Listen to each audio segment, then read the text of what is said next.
Now,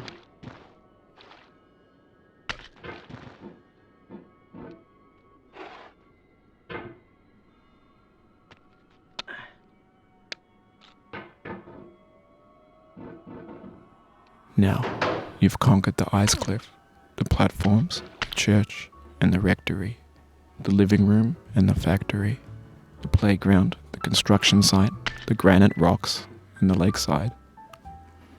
You've learned to hike. There's no way left to go but up, and in a moment I'll shut up. But let me say, I'm glad you came.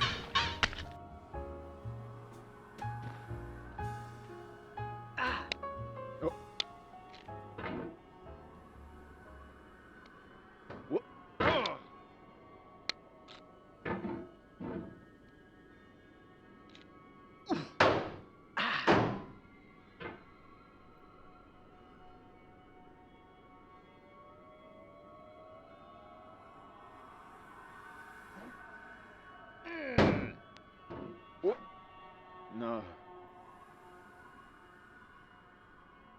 I dedicate this game to you, the one who came this far. No. I give it to you with all my love.